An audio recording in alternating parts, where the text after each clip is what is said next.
नमस्कार नीमच टुडे में आपका स्वागत है। खबरें शुरू करें उससे पहले नजर डालते हैं आज की हेडलाइंस पर। नीमच पुलिस की बड़ी कार्रवाई, नशा और हथियार तस्करी में लिप्त 5 आरोपी गिरफ्तार। त्रिवेणी नगर के 100 परिवारों ने कलेक्टर को सौंपा ज्ञापन, पेयजल, विद्युत और सड़क समस्या के समाधान की मांग। जीरन में जमीन विवाद तेज, दोनों पक्षों ने एसपी को ज्ञापन देकर जांच की मांग। सरवानिया महाराज बालाजी मंदिर की जमीन पर अवैध कब्जे को लेकर जन सुनवाई में शिकायत। जिला अस्पताल के सुरक्षा गार्डों को 5 माह से वेतन नहीं, कलेक्टर को ज्ञापन देकर जल्द भुगतान की मांग। टैक्सी अनुबंध में अनियमितताओं को लेकर जन सुनवाई में ज्ञापन। उमरिया के मजदूरों ने कलेक्टर से की शिकायत, मजदूरी हड़पने के आरोप में धरने पर बैठे। जीरन नगर में 27 मई से श्री राम कथा महोत्सव शुरू, साध्वी लक्ष्मी प्रिया पांडे करेगी कथा वाचन। चलिए शुरुआत करते हैं खबरों की। नीमच पुलिस ने नशा और अवैध हथियार तस्करी के खिलाफ बड़ी कार्रवाई करते हुए 5 आरोपियों को गिरफ्तार किया है। अलग अलग जगहों पर हुई दबिश में भारी मात्रा में नशीले पदार्थ, अवैध हथियार और एक कार जब्त की गई। यह अभियान पुलिस अधीक्षक अंकित जायसवाल के निर्देश पर चलाया गया, जिससे अपराधियों में हड़कंप मच गया है। शहर में अपराधियों की नींद उड़ाने वाली कार्रवाई करते हुए नीमच पुलिस ने नशा और हथियार तस्करी के खिलाफ एक बड़ा अभियान चलाया। पुलिस अधीक्षक अंकित जायसवाल के निर्देश पर की गई इस कार्रवाई में 5 आरोपियों को गिरफ्तार किया गया, जिनके पास से भारी मात्रा में नशीले पदार्थ, अवैध हथियार और कार जब्त की गई। 4 अलग अलग जगहों पर हुई दबिशों में सबसे बड़ी गिरफ्तारी टीआईटी कॉलोनी निवासी ललित उर्फ गोलू पाटीदार की हुई, जिसे 60.2 ग्राम एमडी ड्रग के साथ रंगे हाथ पकड़ा गया। आरोपी के पास से हुंडई i20 कार भी जब्त की गई, जो नशे की तस्करी में इस्तेमाल की जा रही थी। वहीं चावत फंटा से राजस्थान निवासी 2 तस्कर गोपाल नायक और राहुल जैन को 21 किलो डोडा चूरा के साथ गिरफ्तार किया गया। इसके अलावा ग्राम सोनियाना निवासी मिहिर शर्मा को शमशान घाट रोड से एक देसी पिस्टल और 3 जिंदा राउंड के साथ गिरफ्तार किया गया। इसी तरह मोहम्मद जैन रहमान निवासी बगीचा नंबर 4 को महावीर रोड कब्रिस्तान के पास से एक देसी पिस्टल और 2 जिंदा राउंड के साथ पकड़ा गया। इन सभी बदमाशों के खिलाफ गंभीर धाराओं में मामला दर्ज कर लिया। नीमच पुलिस की कार्रवाई से बदमाशों में हड़कंप मच गया। हम लोग किस तरह से हमने कार्रवाई की है, किस तरह से एमडी पकड़ी है, कहाँ से ला रहे थे, कहाँ ले आ रहे थे, किस तरह की कल कितनी क्वान्टिटी पकड़ी, क्या है पूरा मामला? 25-26 की दरमियानी रात में मुखबिर ने सूचना दी थी कि एक व्यक्ति गोलू उर्फ ललित पाटीदार भरभड़िया निवासी एमडी लेके जा रहा है, अगर त्वरित कार्यवाही की जाए तो पकड़ में आ सकती है। तो जिसमें एक टीम गठित करके भेजी गई थी। तो भरभड़िया फंटे पे i20 कार रोक के चेक की, जैसा मुखबिर ने बताया था। तो उसमें कार को चेक करते 60.2 ग्राम एमडी मिली है, जिसमें गोलू उर्फ ललित पाटीदार को गिरफ्तार किया है। कहाँ से लाया और कहाँ ले जा रहा है, इस संबंध में अभी पूछताछ की जानी बाकी है। गोलू साथ में और कितने लोग साथी थे, क्या अकेला था गोलू? नहीं, गोलू अकेला था कार में। देखिए और आरोपी पकड़े गए हैं, कुछ पिस्टल भी पकड़ाई है, कितने आरोपी पकड़ा है, पिस्टल में क्या मामला है? हाँ, 26 तारीख को प्रातः एक मुखबिर ने सूचना दी कि 2 व्यक्ति संदिग्ध हैं, जो बैग में कोई मादक पदार्थ हो सकता है। तो जिसकी सूचना पे जावत फंटे पे टीम भेज के कार्यवाही की गई थी। तो उसमें 21 किलोग्राम डोडा चूरा मिला है। इस संबंध में भी विवेचना की जा रही है कि कौन थे, कहाँ से लेके आए हैं और किसको देने जा रहे थे। और किस तरह की कार्रवाई की है मैडम, और किस तरह से और उस जगह पकड़ा है? तो हाँ, दो फायर आर्म्स भी जब्त किए गए हैं, एक जैद पठान और दूसरा मिहिर यादव से। तो इस संबंध में विवेचना की जा रही है। कहाँ ले आए थे पिस्टल, कहाँ से लाए थे? ये अभी विवेचना का पार्ट है, आज ही कार्यवाही की गई है, तो इसमें अभी विवेचना की जानी बाकी है। कितनी कार्रवाई कर दी गई है अभी तक, सबको मिलेगा? 4 कार्यवाही की है, 2 NDPS की और 2 फायर आर्म्स की। नीमच सिटी के उपनगर त्रिवेणी नगर के करीब 100 परिवार पेयजल, बिजली, सीवरेज और सड़क जैसी बुनियादी समस्याओं से जूझ रहे हैं। मंगलवार को कॉलोनी वासियों ने जिला कलेक्टर को ज्ञापन सौंपकर लो वोल्टेज पानी की कमी, खराब सड़कें और बार-बार सीवरेज लाइन चौक होने की शिकायत की और जल्द समाधान की मांग की। उपनगर नीमच सिटी के वार्ड नंबर 1 स्थित त्रिवेणी नगर में करीब 100 परिवार पेयजल, बिजली, सीवरेज और खराब सड़कों जैसी समस्याओं से परेशान हैं।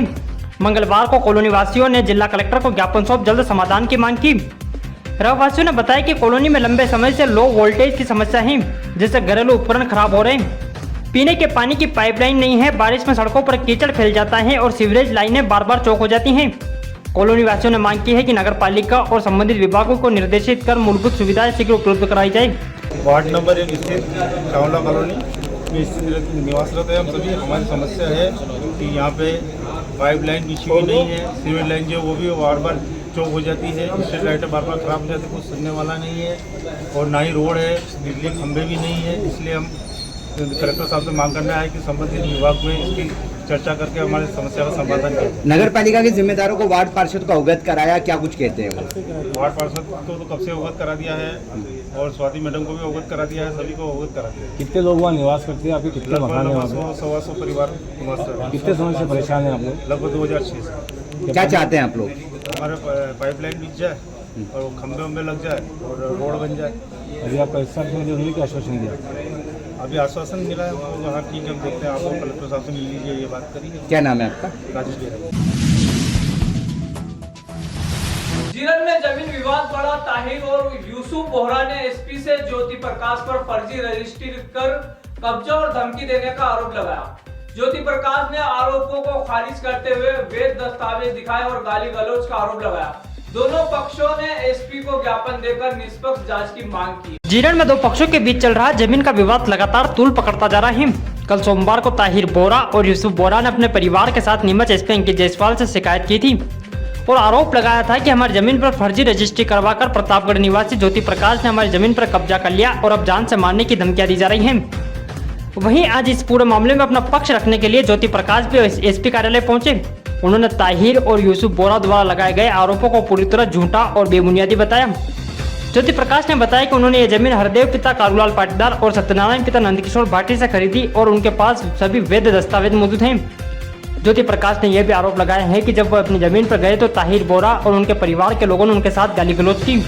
वहीं इस पूरे मामले में ज्योति प्रकाश ने एसपी अंकित जायसवाल के नाम ज्ञापन सौंपा और पूरे मामले की निष्पक्ष जांच की मांग की। मामला है ज्योति प्रकाश नाम है मेरा, प्रतापगढ़ का रहने वाला हूँ।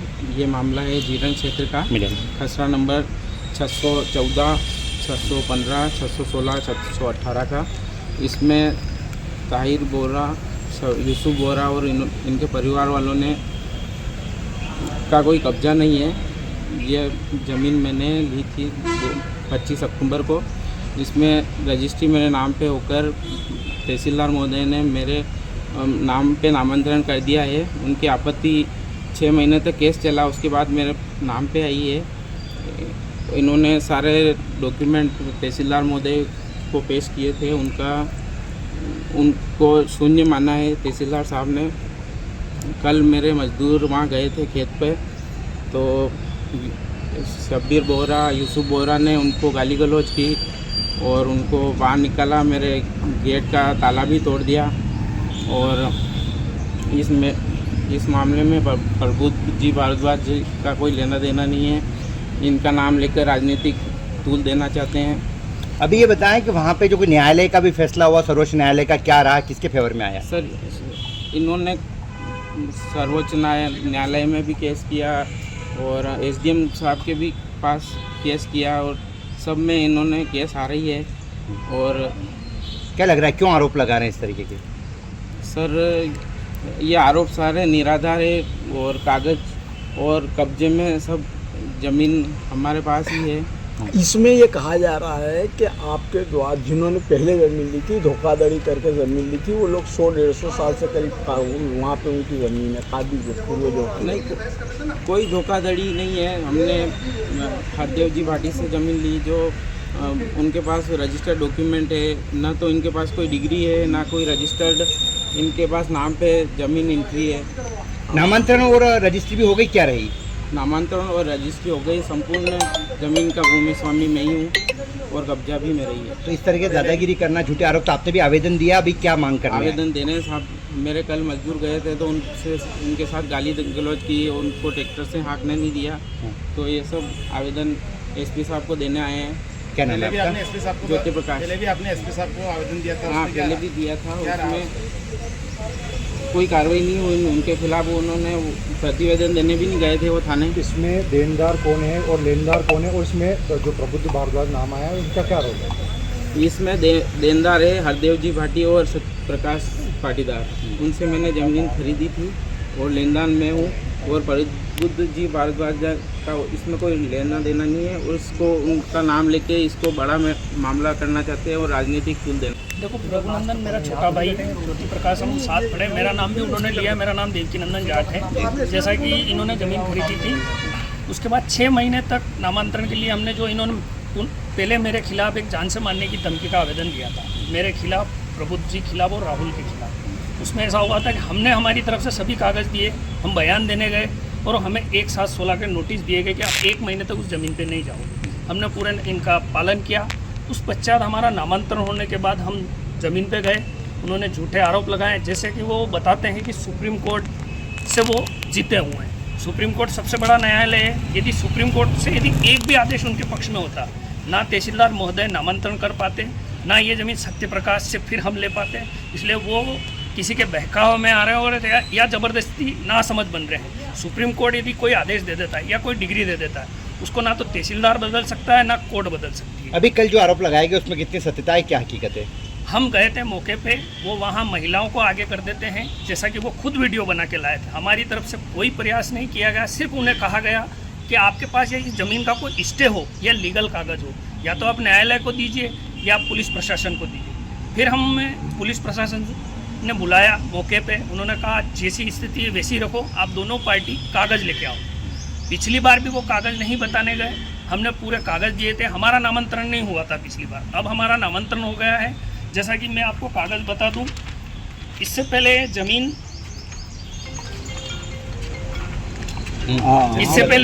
प्रकाश राव के नाम पे थी, जो ब्राह्मण समाज से आते हैं। उनसे हरदेव भाटी और सत्यनारायण पाटीदार ने खरीदी थी। उस पर इन्होंने माननीय तहसीलदार महोदय जीरन के खिलाफ आवेदन दिया था, उसे निरस्त किया। वो आवेदन मैं आपको दूंगा। उसके बाद ये SDM में गए, वहाँ पे भी इनका आवेदन निरस्त हुआ और वहाँ से इन्हें पार्टी नहीं माना गया। उस पश्चात हमने खरीदी, फिर इन्होंने तहसील में पार्टी बनाई है। पहले तहसीलदार साहब ने इनको पार्टी बनाया और आदेश में लिखा है 10 पत्तों का आवेदन है। उसमें जिस न्यायालय में अभी तक ये प्रकरण चला है, सबका ब्यौरा माननीय तहसीलदार ने दिया है। अभी सुप्रीम कोर्ट का क्या फैसला है? सुप्रीम कोर्ट का होता तो तहसीलदार में चलता ही नहीं, तहसील में सुप्रीम कोर्ट सबसे बड़ा है। उसका भी मैं आपको दूंगा। 10 पत्तों का जो निर्णय दिया माननीय तहसीलदार महोदय ने, उसमें इन्होंने जो भी प्रकरण अभी तक जहाँ जहाँ लगाए थे सबको खारिज किया है। इनको पहले पार्टी बना के तहसीलदार साहब ने इन्हें पार्टी भी नहीं माना है, क्योंकि इनके पास कोई लीगल डॉक्यूमेंट्स नहीं। अभी क्या मांग करने आए हैं? हम ये मांग करने आए हैं कि हमारे पास रजिस्ट्री है, नामांतरण है, तहसीलदार साहब का आदेश है। मौके पर ज़मीन खाली पड़ी है, हम हक़ाई करने गए थे, वहाँ ये महिलाओं को आगे कर देते हैं। यदि इनके पास कोई कागज़ है तो ये न्यायालय के समक्ष पेश करें या तहसीलदार के समक्ष जाए। इस बीच में इन्होंने इंदौर हाईकोर्ट में भी एक लगाया था तहसीलदार साहब के खिलाफ और SDM साहब के खिलाफ, वहाँ पे भी इनका खारिज हो चुका है। उसका प्रतिवेदन भी हम आपको क्या लग रहा है, क्यों आरोप लगा रहे हैं ये? भैया वो ज़मीन जीरन के हृदय स्थल में है और इनको ब्राह्मण समाज जो था, ये बताते हैं आज़ादी से पहले का कानून, जो माननीय तहसीलदार साहब ने अपने वर्डिंग में बोला है इनके वकील साहब को 1915 का कानून 2025 में नहीं वैलिड है। नहीं, अभी ये आरोप लगा रहे हैं, कल तो जमीन हड़पना चाह रहे हैं, क्या कुछ मामला है? ज़मीन हमारी है भैया, मैं आपको राजस्व रिकॉर्ड में हमारे पास दर्ज है, रजिस्ट्री हमारे पास है। हमारे घुमटी वहाँ रखी हुई थी, हमारा बोर्ड इन्होंने उखाड़ा। यदि इनकी होती तो ये निर्माण कार्य कर देते हैं। वहाँ आप मौके पे जाके देखिए, जीरन के बीचों बीच। मेरा नाम देवकीनंदन है। हम सरवानिया महाराज के उपरेड़ा रोड स्थित प्राचीन बालाजी मंदिर की जमीन पर अवैध कब्जे को लेकर मंगलवार को जन सुनवाई में कलेक्टर को शिकायत सौंपी गई। मंदिर समिति ने आरोप लगाया कि बिना अनुमति के निर्माण कार्य शुरू किया गया है, जिससे मंदिर की पवित्रता को खतरा है। समिति ने अवैध कब्जा हटाने और दोषियों पर सख्त कार्रवाई की मांग की है। सरवानिया महाराज के पास उपरेड़ा रोड स्थित प्राचीन बालाजी मंदिर की जमीन पर अवैध कब्जे को लेकर मंगलवार को जन सुनवाई में कलेक्टर के नाम शिकायत की गई। मंदिर समिति अध्यक्ष पूनम चंद्रपाल ने बताया कि हाल ही में कुछ लोगों द्वारा मंदिर परिसर की जमीन पर अवैध रूप से खंभे लगाकर निर्माण कार्य शुरू कर दिया गया। यह सब बिना अनुमति से किया जा रहा है, जिससे मंदिर की पवित्रता और शांति को खतरा पैदा हो रहा है। शिकायत में कहा गया है कि यदि समय रहते कार्रवाई नहीं की गई तो नगर में अशांति की स्थिति बन सकती है। समिति ने प्रशासन से मांग की है कि ऐसे लोगों पर कड़ी कार्रवाई की जाए और मंदिर परिसर की जमीन को जल्द से जल्द कब्जा मुक्त करवाया जाए। मामला क्या पूरा मामला है? मैं नगर सर्वने महाराज से आया हूँ। देवतलाई उपनगर बालाजी समिति का अध्यक्ष हूँ मैं। जो भी हिलाल में अतिक्रमण कर रहे हैं लोग, समिति वाले वो सबको दबाव धमका रहे हैं, सब पर व्यक्तिगत रूप से घर घर जाकर दबाव बनाया है, सामाजिक दबाव बना रहे हैं उन पर। समिति में 22 जन है, 22 में अकेला आया हूँ, बाकी को आने को तैयार नहीं है। रात तक सब आने को तैयार, तो सुबह आने को सबने मना कर दिया। वो बोल रहे हैं समिति का खंडन करते तो सभी समिति से क्या देना है। कौन व्यक्ति अतिक्रमण करने वाला और किस भूमि पर, कितनी भूमि पर अतिक्रमण किया जा रहा है? व्यक्ति का नाम तो लेना उचित नहीं है, पर पुलिस मेरे समाज का ही है, सामाजिक तौर का ही है। धमकी में समाज वाले दे रहे हैं मुझे कि तू अध्यक्ष कुछ नहीं कर सकता, अध्यक्ष आज कल नहीं है, पीछे को देख लेंगे हम। कितनी जमीन पर अतिक्रमण किया जा रहा है? वो सर 5000 स्क्वायर फीट पर अपनी मंदिर समिति हमारा अतिक्रमण कर रहे हैं। बाकी अतिक्रमण तो कुछ देवतलाई का रखी उन्होंने, कुछ भी छोड़ रखा उन्होंने। क्या चाहते हैं आप? हम सर शासन से नहीं चाहिए, मंदिर की का जमा करवाता हूँ हमारे। क्या नाम है आपका? पूनम चंद्र पाल, देवतलाई बालाजी समिति अध्यक्ष सर्वने महाराज।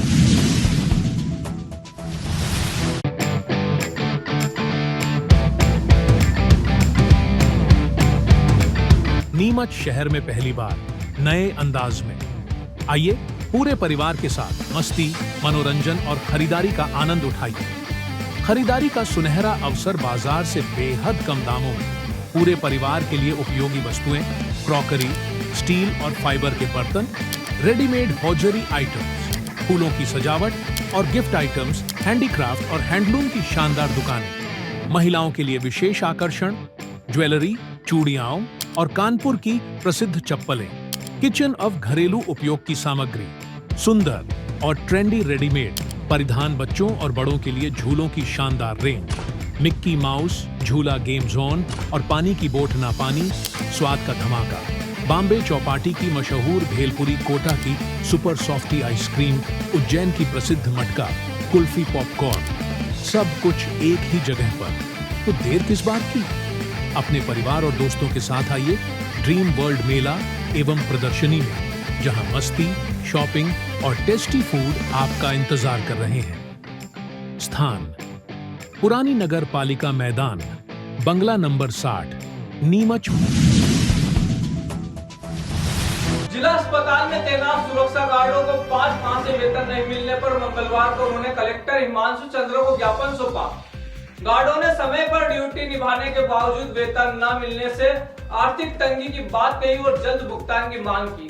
जिला अस्पताल में तैनात सुरक्षा गार्डों को पिछले 5 महीनों से वेतन नहीं मिलने के चलते नाराज सुरक्षा गार्डों ने मंगलवार को कलेक्टर हिमांशु चंद्रा को ज्ञापन सौंपा और जल्द वेतन भुगतान की मांग की।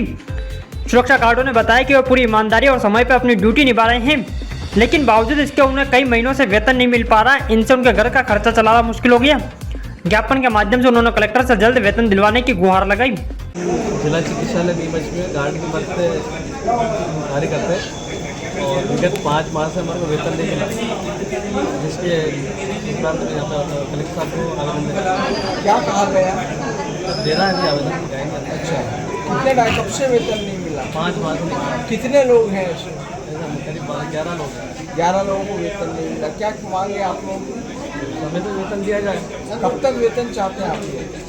तो कल मिल जाता बहुत अच्छी बात। उसके अलावा हर महीने हर महीने वेतन आना चाहिए। क्या बताया गया कि ये डिले हुआ, मतलब क्या बताए तो बजट का कह रहे थे, पहले तो बजट नहीं आया, बजट भी आ चुका है। यहाँ हमारे ऑफिस से बिल भेज दिए गए, वहाँ पर तो प्लान में हमारे वेतन दिया गया। कंपनी से नहीं मिला कि यहाँ जिला चिकित्सालय में? जिला चिकित्सालय तो वहाँ भेज दिया, साइड में उसको भेज दिया गया।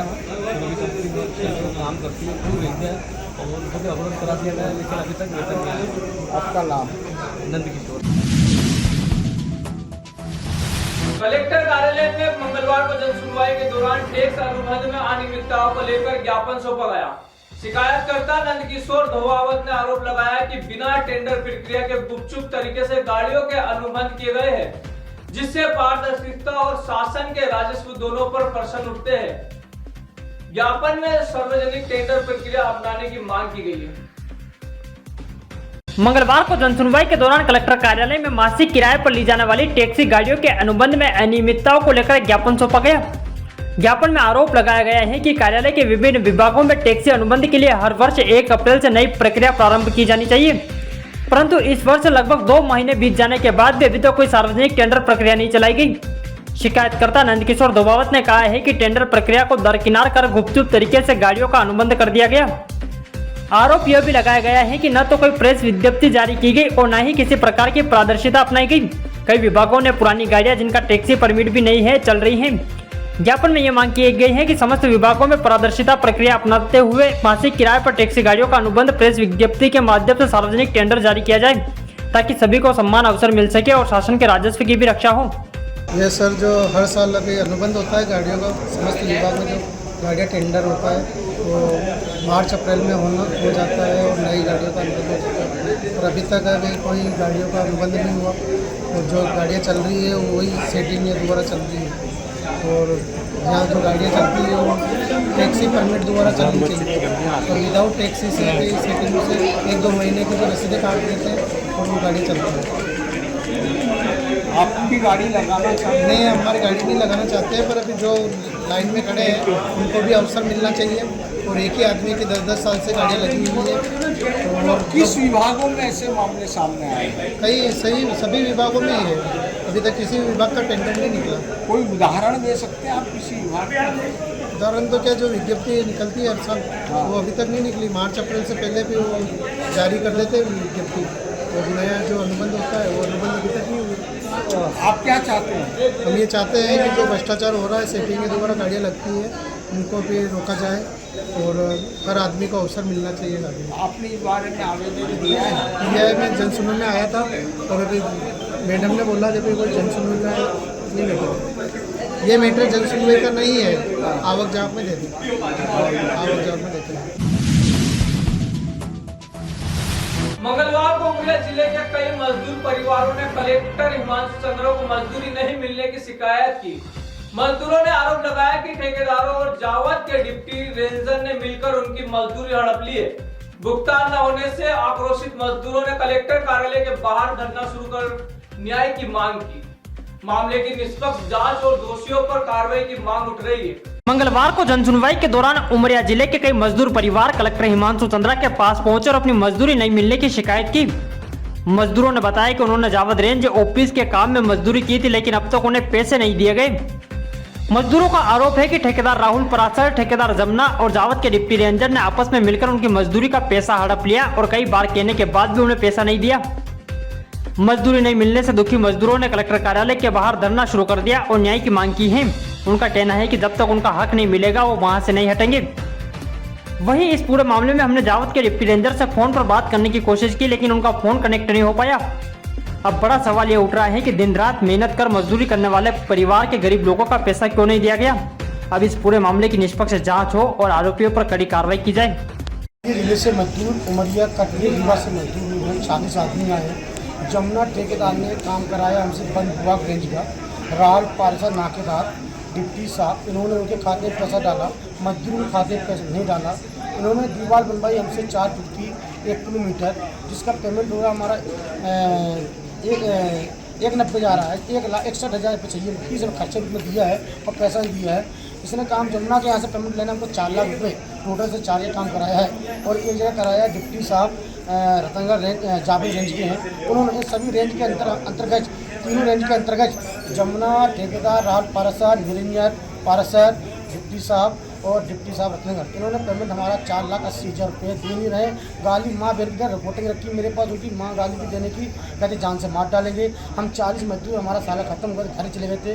घर से वापसी आए तो पेमेंट मांगने के लिए इनकार कर रहे हैं। आज कलेक्टर साहब महोदय साहब के आए हैं कि हमारा मजदूर को पेमेंट दिलवाते हैं। मेरा नाम गजेंद्र सिंह चौहान। जीरन नगर में श्री श्याम मित्र मंडल के तत्वाधान में 27 मई से 4 जून 2025 तक 9 दिवसीय श्री राम कथा महोत्सव का आयोजन किया जा रहा है। अयोध्या की श्री पूज्य लक्ष्मी प्रिया पांडे श्री जी प्रतिदिन 11 से दोपहर 3 बजे तक कथा वाचन करेगी। जीरन नगर में श्री श्याम मित्र मंडल के तत्वाधान में आज मंगलवार से 4 जून बुधवार तक 9 दिवसीय श्री राम कथा महोत्सव का शुभारंभ होने जा रहा। यह आयोजन सामुदायिक भवन जीरन में प्रतिदिन 11 बजे से दोपहर 3 बजे तक आयोजित किया जाएगा, जिसमें श्री राम सनातन धर्म प्रचारक साध्वी पूज्य लक्ष्मी प्रिया पांडे श्री जी अयोध्या द्वारा श्री राम कथा का भावपूर्ण प्रवचन किया जाएगा। कथा महोत्सव का शुभारंभ आज प्रातः 7 बजे विजय हनुमान मंदिर से डीजे ढोल धमाकों के साथ भव्य कलश यात्रा के साथ हुआ, जो नगर भ्रमण कर कथा स्थल पहुंचेगी। कथा के दौरान विभिन्न धार्मिक प्रसंगों जैसे भगवान शिव विवाह, श्री राम जन्म, बाल लीला, श्री राम जानकी विवाह, वनवास, केवट मिलन, व्रत चरित्र, सबरी मिलन, सुंदरकांड तथा श्री राम राज्याभिषेक की प्रस्तुति की जाएगी। साथ ही 1 जून रविवार को रात्रि 8 बजे श्री शाम भजन संध्या एवं 3 जून मंगलवार को संगत में सुंदरकांड विशेष आयोजन भी होगा। 4 जून को सुंदरकांड, श्री राम का राज तिलक, महाआरती, हवन पूजा एवं महाप्रसादी के साथ कथा महोत्सव का समापन किया जाएगा।